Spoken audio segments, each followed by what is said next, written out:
আসসালামু আলাইকুম এভরিওয়ান। আজকে আমি আপনাদেরকে তৈরি করে দেখাবো চিকেন নাগেটস। চিকেন নাগেটস ছোট বড় সকলেই খুব পছন্দ করে, বিশেষ করে বাচ্চাদের তো খুবই পছন্দের একটি খাবার। চিকেন নাগেটস চাইলে আপনারা একসাথে অনেকগুলো তৈরি করে ফ্রিজে ফ্রোজেন করে রাখতে পারেন। তাহলে চলুন মূল রেসিপিতে চলে যাওয়া যাক। চিকেন নাগেটস তৈরি করার জন্য এখানে 4 পিস পাউরুটির স্লাইস নিয়েছি। এখন এর সাইড থেকে ব্রাউন অংশগুলো কেটে আলাদা করে নিচ্ছি। এখন এই পাউরুটি স্লাইসগুলোকে ছোট ছোট টুকরো করে নিচ্ছি। এই পাউরুটিগুলো আমরা চিকেনের সাথে ব্যবহার করব, তবে এটা চিকেনটাকে বাইন্ডিং করার জন্য নয়। চিকেন নাগেটস গুলো ভেতর থেকে যেন সফট এবং জুসি হয়, সেই জন্য এই পাউরুটিগুলো ব্যবহার করব। এখন আমরা এই পাউরুটি স্লাইসগুলো নিয়ে নিচ্ছি একটি বাটিতে। পাউরুটি স্লাইসগুলো আপনারা চাইলে একটি ব্লেন্ডারের জার দিয়ে ব্লেন্ড করে নিতে পারেন। আমি কিন্তু ব্লেন্ড করব না, এগুলো হাত দিয়ে ভেঙে নিব। তার আগে আমি এখানে নিয়েছি চিকেন। এখানে প্রায় 250 গ্রামের মতো চিকেন নিয়েছি। চিকেনগুলো ছোট ছোট টুকরো করে খুব সুন্দরভাবে ধুয়ে পানি জড়িয়ে নিয়েছি। এখন একটি ব্লেন্ডার জারে রেখে দিলাম। এই পাশ দিয়ে আমি পাউরুটির স্লাইসগুলোকে হাত দিয়ে ভেঙে নিচ্ছি। এভাবে ভেঙে নিলে চিকেনের সাথে খুব সুন্দরভাবে সহজে ব্লেন্ড করা যাবে। এখন চিকেনের সাথে এই গুঁড়ো করে নেওয়া পাউরুটিগুলো দিয়ে দিচ্ছি।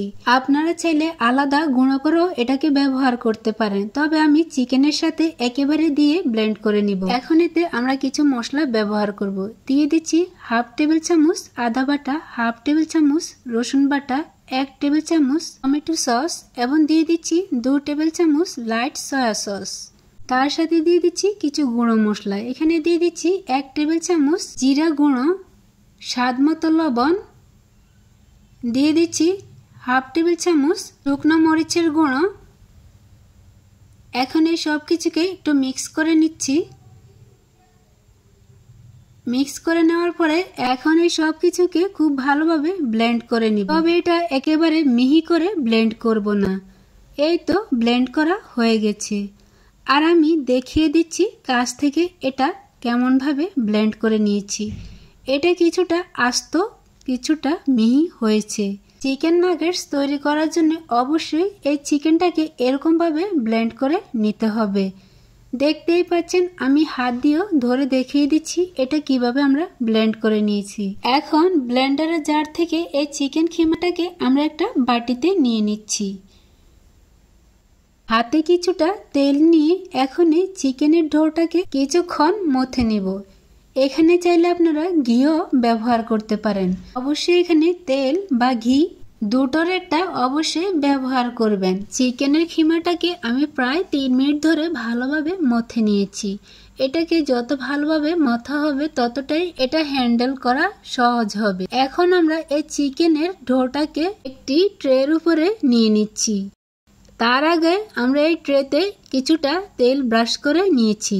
এতে করে চিকেন নাগেটস গুলো খুব সহজে তোলা যাবে। যে কোনো সার্ভিসের উপরে ফ্ল্যাট করে নিতে পারেন, আর চাইলে এরকম ট্রেতেও আপনারা এটাকে ফ্ল্যাট করে নিতে পারেন।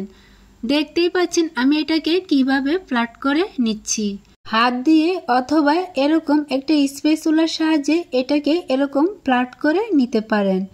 এখন এই চারপাশ একটা নাইফের সাহায্যে কেটে নিচ্ছি। এই কাজটা একটু সাবধানে করতে হবে। তারপর আপনার নিজস্ব পছন্দের 4 কোণা কিংবা যে কোনো শেপের এটাকে কেটে নিতে পারেন, তবে আমি এটাকে 4 কোণা শেপে কেটে নিব। সবগুলো চিকেন নাগেটস একই সাইজের করে কেটে নিচ্ছি। এটা যদি একটু বাঁকা তেড়া হয় এতে কোনো সমস্যা নেই। যদি এটা কিছুটা বাঁকা তেড়া হয় তাহলে কিন্তু এটা হাত দিয়ে সুন্দরভাবে সাইজ করে নেওয়া যাবে। এখন আমি একটা চিকেন নাগেটস তুলে দেখাচ্ছি। এটা কিন্তু খুব সহজে তোলা যায়। শেপ দেওয়ার সাথে সাথে এটা অবশ্যই তুলে নেবেন, এতে করে এটা আর আটকে যাবে না। এখন অন্য আরেকটি বাটিতে নিয়ে নিচ্ছি একটি মাঝারি সাইজের ডিম। ডিমটা খুব ভালোভাবে ফেটিয়ে এটা আমরা রেখে দিচ্ছি। এটা যখন চিকেন নাগেটস গুলো কোট করব তখন ব্যবহার করব। অন্য আরেকটি বাটিতে আমরা নিয়েছি কিছুটা ব্রেড ক্রাম্ব। এখন আমরা সেই কেটে রাখা চিকেন নাগেটস গুলো একে একে ডিমের মাধ্যমে চুবিয়ে নিতে হবে। এটা যখন তুলে নেবেন তখন অবশ্যই ডিমটা খুব ভালোভাবে ঝরিয়ে তারপরে সরাসরি বেড গ্রামসে দিয়ে দিতে হবে। এখন এই বেড গ্রামসের সাথে খুব ভালোভাবে কোট করে নিতে হবে। একইভাবে সবগুলো চিকেন নাগেটস ডিমে চুবিয়ে তারপরে বেড গ্রামসে দিয়ে কোট করে নিতে হবে। চাইলে আপনারা এখানে 4-5টি একসাথে ডিমে চুবিয়ে তারপরে বেড গ্রামসে গড়িয়ে নিতে পারেন। আর এই বেড গ্রামসটা আমি ঘরেই তৈরি করেছি। আমার চ্যানেলে এই ভিডিওটা আপলোড করা আছে, চাইলে আপনারা দেখে নিতে পারেন কিভাবে ঘরে খুব সহজে বেড গ্রাম তৈরি করা যায়। আর এই চিকেন নাগেটস গুলো আপনারা চাইলে 2 মাস থেকে 3 মাসের মতো ফ্রিজে সংরক্ষণ করে খেতে পারেন। এটা আপনারা যে কোনো পলিব্যাগে কিংবা একটা বক্সে করে এটাকে ডিপ ফ্রিজে সংরক্ষণ করে রেখে দিতে পারেন। এখন চিকেন নাগেটস গুলো ভেজে নেওয়ার জন্য চুলো একটি কড়াই বসিয়েছি আর এতে পরিমাণ মতো তেল দিয়ে তেলটা যখন হালকা গরম হয়ে এসেছে তখনই দিয়ে দিচ্ছি একটা একটা করে চিকেন নাগেটস। এই চিকেন নাগেটস গুলো আপনারা চাইলে ডুবো তেলও ভাজতে পারেন, আবার চাইলে অল্প তেলও এটাকে ভেজে নিতে পারেন। চুলোর জালটা এই পর্যায়ে মিডিয়ামে করে চিকেন নাগেটস গুলো একটু সময় নিয়ে ভেজে নিতে হবে। চিকেন নাগেটস গুলো ভাজার সময় অবশ্যই চুলার জালটা মিডিয়ামে রাখবেন। হাই হিটে কখনো এই চিকেন নাগেটস গুলো ভাজতে যাবেন না, এতে করে উপরে বেড গ্রামসের কালার চলে আসবে আর ভিতর থেকে খুব ভালোভাবে এটা কুক হবে না।